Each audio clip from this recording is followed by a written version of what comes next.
Welcome to Family History Mysteries, a podcast that tells the stories uncovered through family history research, the unexpected stories of everyday people.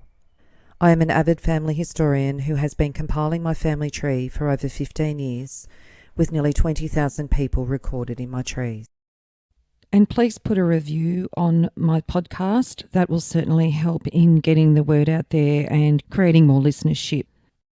Episode 217, John Peter. John Peter was an influential pastoralist in New South Wales who was vitally associated with the development of the early Wagga Wagga village and district. John Peter was born on the 12th of August 1811 at Beadston in Dumbartonshire, Scotland. He was the son of a prosperous farmer. His father offered a farm and flour mill to dissuade him from migrating, but Peter was determined. At the age of 20, with £50 for the return fare in his pocket, he sailed from Liverpool in the mail, arriving at Sydney on the 3rd of December 1832. He was introduced to Alexander Macleay, and Peter accepted his offer as manager of his station at £40 a year, with 1% on the value of the wool clip in the first year, and an additional 1% thereafter. The Macleay family occupied several pastoral runs on the Murrumbidgee River from east of Wagga Wagga to Hay. In 1847, George Macleay had considerable influence with the government in Sydney, his father, the Honorary Alexander Macleay, having been Colonial Secretary for many years. 10 days after he took on the offer of station manager, he arrived at the station and found it littered with the bones of sheep dead from scab and starvation. In 1836, a severe catarrh epidemic reduced the flocks of most local settlers, but Peter lost only a fifth of his sheep by providing plentiful supplies of rock salt. At Sutton Forest in New South Wales on the 10th of February 1837, Peter contracted an auspicious marriage with a widow, Mary Burke, knee bent, a native of Campbelltown. Mr. Gormley described Mrs. Burke as a capable station manager and one of the most active women among stock I have known. Her first husband had left her the run Gumley, for which Peter took out a licence in 1837, in addition to a 16-kilometre frontage on the Murrumbidgee for himself. Mary Bent was born in 1811 in Jameson Town, New South Wales, and she was the eldest of one of 4 children to John Bent and Frances Richardson. Her parents were Irish and married 9 years after the birth of Mary, on the 19th of June 1820 in Sydney, when John Bent was 50 and Frances 40. Mary Bent married James Burke on the 20th of May 1827 in Campbelltown when she was 16 and James 24. James's father was an Irish convict. They had 4 children together, but only one child, Michael, survived into late adulthood. James Burke died in 1835 on the Gumley property, aged only 32 when their youngest child was 1. For 12 years, John Peter managed the Macleay's properties as well as his own. He increased the quantity and quality of their stock, sometimes surviving only on savings through droughts, the depreciation of colonial produce in the early 1840s, labour shortages and a severe epidemic of Cumberland disease. When he left the Macleays, they gave him 1,000 select ewes. The original intention in 1846 was to establish the town of Wagga Wagga on the site of Gumley Station. A surveyor was sent from Sydney to select a site for a police station on the river and a suitable situation below Gundagai. On examining various places, the surveyor selected an elevated site on the south bank of the river, 4 miles above where the regional city of Wagga Wagga stands now. This was a site on John Peter's Gumley Station. John Peter was an unscrupulous, dominant man, and he had a force of nature that he usually attained his object. Peter had no guiding principle, but that's what led to success. All opposition to his objects he trampled underfoot. In 1848, John Peter was licensee of Cuba, Gumley, Ugoble and Sandy Creek. In 1854, after the gold discoveries, the value of fat sheep rose from 5 shillings to 30 shillings, and cattle rose from 15 shillings to 8 to 10 pounds. With his wife's help, Peter accumulated their vast pastoral holdings in the Murrumbidgee and Lachlan districts. Tubbo Station, located near Whitton, still stands as one of the richest and largest grazing and sheep properties in the Riverina. Tubbo was first established during the mid-1850s by John Peter. Tubbo rose from meagre beginnings to being almost a village within itself. It comprised of 7 smaller stations, a school, a blacksmith, and a general store for its employees and families. Tubbo Station even inspired a poem by Banjo Patterson. By 1859, John had 15 runs in 3 districts, and by 1866 had 17 runs, totalling over 740,000 acres. They included Bungira, Benandra, Gumley and 9 runs comprising of Tubbo Estate. All of John Peter's stations boasted a reputed annual income of £40,000, making him the wealthiest resident squatter in New South Wales. In the 1860s in Queensland, J. Peter and Co. held Thalberg and Winterbourne in the Port Curtis district, and with partners held Carnarvon and Coswello in the Leichhardt district. He also owned properties on the Colgara River near Burke and at Broadmeadows near Melbourne. Although he did little rough work, he closely supervised the detailed running of his enormous transactions, keeping a light carriage and good horses to travel quickly around the stations. He began to be known as Big Peter. He was reputed to be one of the most progressive pastoralists in the Murrumbidgee region. Peter was active in local affairs and the growth of Wagga Wagga. He was influential in agitating for the establishment of a permanent court of petty sessions there in 1847, and he became one of the most regular of the local magistrates. He was also treasurer of the board appointed to build the National School, and he contributed handsomely in funds and pupils from his outlying stations. As president of the 1856 committee, which later provided a hospital, he also gave liberally to the Mechanics' Institute and the Presbyterian Church. In 1845, Peter bought £35 shares in the South Australian Borough copper mine, which yielded 15 dividends of 200% each for the next 5 years. On the 26th of February 1874, in the Maitland Mercury and Hunter River General Advertiser. General news. The Hay Riverine grazier speaks of some more free selectors' troubles in the district. We hear that Mr. Warby has got into trouble over his free selections. Mr. John Peter, whose Tubbo run the selections are, has given Mr. Warby notice to remove his sheep off his minor selections, as Mr. Peter was about to put 4 flocks on the ground and build a house, and cautioned Mr. Warby against putting improvements on the land, as Mr. Peter meant to retain it under his leasehold. We are informed that Mr. Honey has been similarly served. So this proved that Peter was a rather ruthless pastoralist. John Peter retired to the United Kingdom in 1871 after becoming one of the most successful pastoralists of the colonies. However, he didn't take his wife with him. He retained his colonial interests. He took a house in Piccadilly and another in Suffolk, and he divided his time between them and Glasgow with visits to Europe, interspersed with splendid shooting parties in the Highlands for his friends. One of these friends, Roger Theory, found him markedly generous with shrewdness of judgment and a persevering spirit.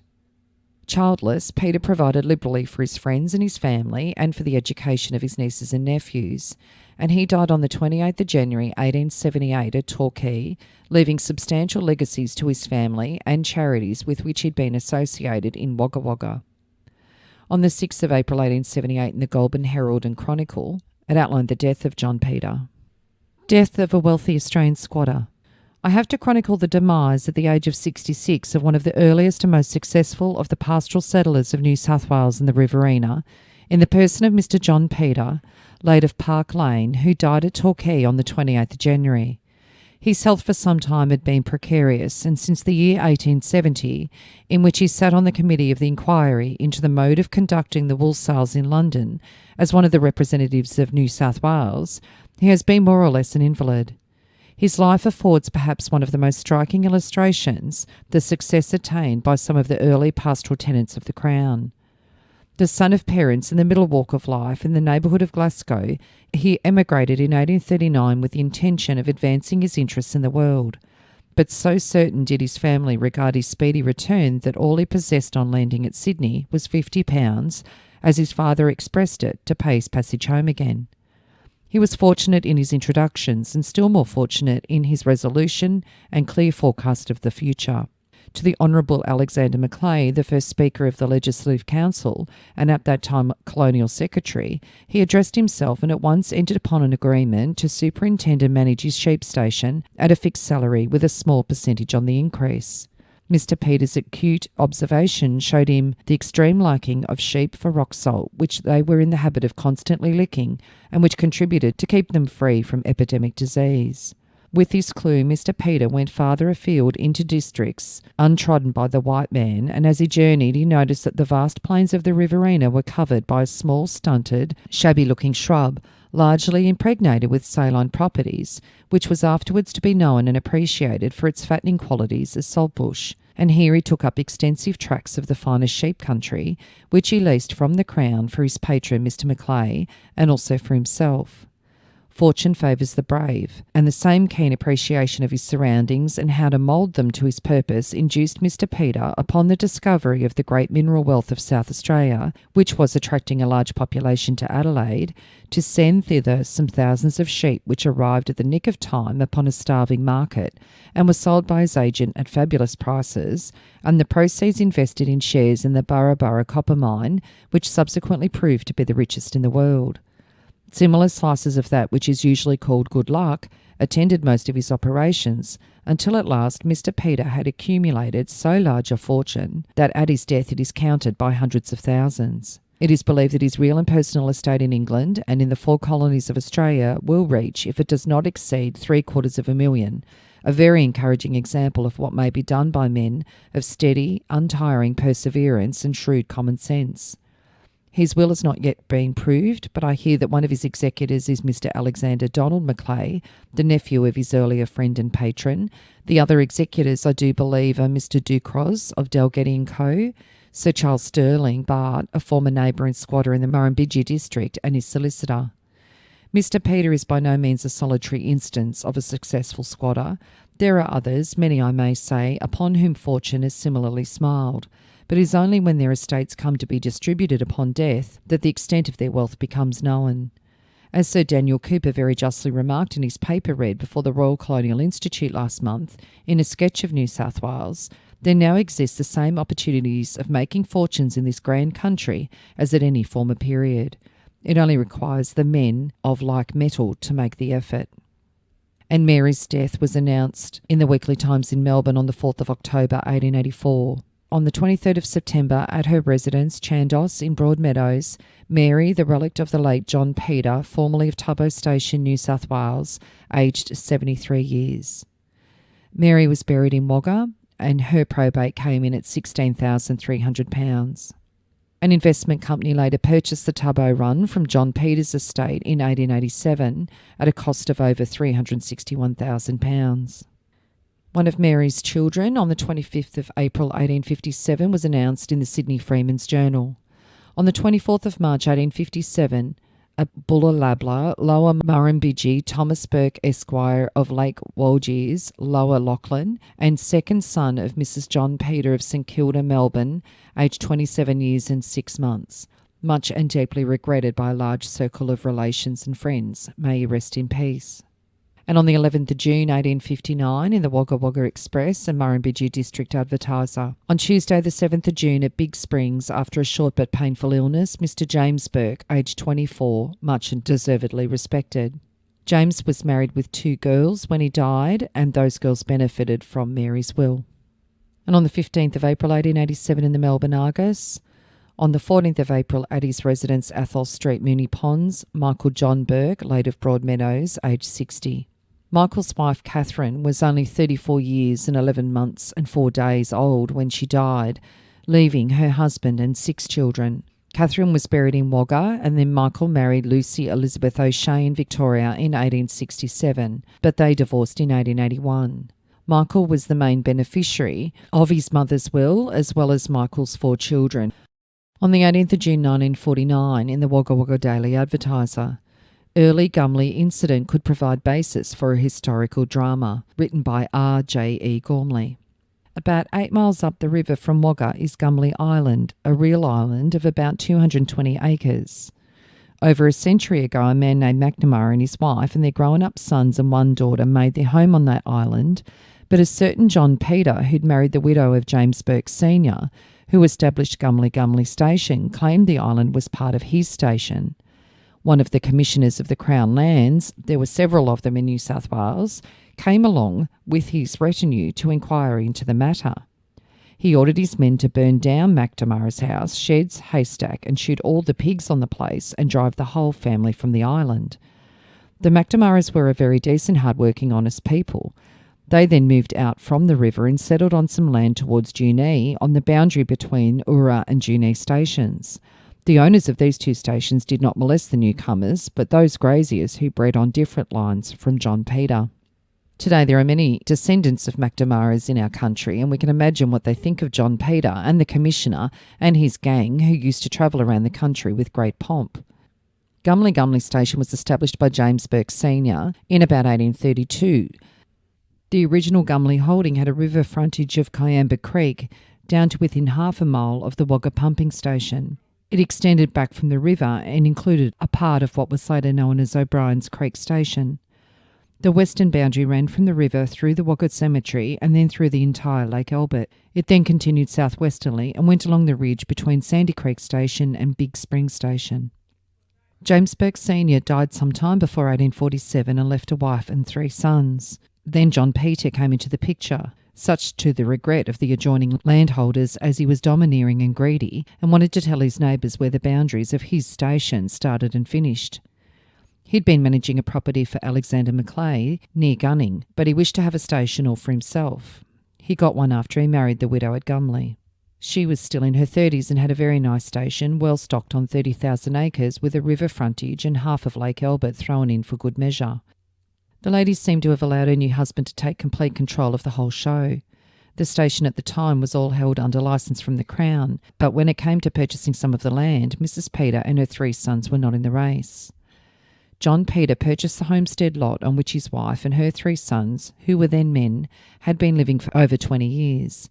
He also purchased all the river frontage, and the name of Burke does not appear on any part of the Gumley parish map. Gumley was a stepping stone for John Peter.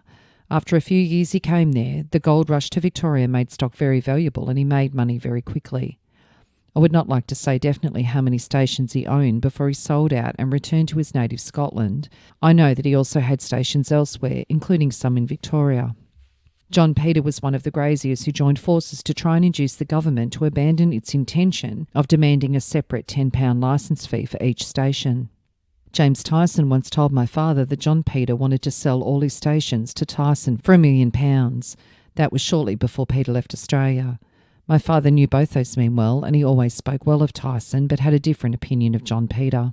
If you haven't already, take a listen to The Billican Millionaire, which is an episode all on its own, centering on James Tyson. This is episode 154. Mrs. Peter's 3 sons resided in the Wagga district during the greater part of their lives. The youngest, James Burke, owned O'Brien's Creek Station and died there in 1859, aged 24. He was married to Martha Susanna Best, and they had 2 daughters, Mrs. Harvey Wellman and Mrs. Coford. One of Mrs. Peter's sons, Thomas Burke, died in 1857, aged 26. The eldest son, Michael Burke, died in 1887, aged 57 years, and for some years he managed Sandy Creek Station. If I'm not mistaken, Catherine A. Burke, who died in 1863, leaving a husband and 6 children, was his wife. My information is from the family grave in the Wagga Cemetery. My father was at the funeral of the 3 Burke brothers and of their mother, and he thought of them as very worthy pioneers. Mrs. Mary Peter, formerly Mrs. Burke, died in 1884 at the age of 73. She was one of the earliest settlers around Wagga, having come to Wagga before it was a town. John Peter's siblings who came to Australia. David, who was born on the 1st of December 1814 at Dumbartonshire, Scotland, married Isabel Morrison, and they had 2 children, Mary, born in 1861 in East Brighton, Victoria, and William David, born in 1863 in Brighton. William had a son, David. Mr. David Peter of South Mahonga Station died under sudden circumstances on Saturday morning at the age of 47. He'd been on a visit to the Melbourne show and only returned home on Thursday. On Friday night he had a heart attack, and from this he did not recover. He was the only son of Mr. William David Peter, late of Berrimbar and Tubbo stations, and Mrs. Peter, who has resided at Corowa for the last few years. He was well known throughout the Corowa district, mainly on account of being the owner of a very fine Jersey stud. This he recently disposed of. He was a member of the council of the Corowa PA&H Society and took a lively interest in all matters affecting the society. The deceased was also a returned soldier and saw service at Gallipoli in France. He is survived by his widow, who was Miss Edna Simpson, daughter of Mrs. E.L. Simpson of Eagles Nest, Baldale, and 2 young children, the youngest a baby in arms. John Peter's brother David died on the 29th of November 1889 in Essendon, Victoria, aged 75. On the 22nd of August 1890 in the Melbourne Table Talk, the late Mr. David Peter of Peterlee, Essendon, possessed at the time of his death 267 feet to Brewster Street, Essendon, by a depth of 1,320 feet, on which he erected a villa, the whole being valued at £7,450. A vacant piece of land having a frontage of 122 feet to that street is valued at £396. He had on account current at Delgetty and Company Limited £2,655, £100 at the Union Bank, and furniture in Peterlee valued at £423. David Peter had an estate upon his death at £1,150. His second sibling to immigrate was William Peter. He was born on the 16th of July 1818 in Scotland. He married Janet Dixon in Victoria, and they had 5 children. They immigrated by 1862, and he was a farmer at Gisborne. He died on the 18th of February 1866 at the age of 48. And his death notice reads, at Brockbank, William Peter Esquire, brother to John Peter Esquire of the Murrumbidgee district. Another brother, James Peter, who was born on the 24th of June 1820 in Aberdeen, Scotland, where he married Elizabeth Flood on the 3rd of April 1850 at Gundaroo near Gunning. He was 29 and Elizabeth 23. They had 5 children, and he died when their youngest child was only 6 months old on the 9th of September 1857, aged only 37. On the 3rd of October 1857, it announced in the Albury Border Post that he drowned in the Murrumbidgee. More detail on his death was placed in the Sydney Empire a fortnight later. On the 9th of September, near Barrambed, the station of John Luplin, Esquire, James Peter Esquire, late of Narrandera, Murrumbidgee.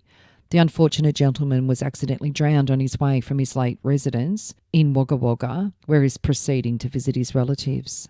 On the 9th of November 1857 in the Sydney Empire, an advertisement said caution to trespassers.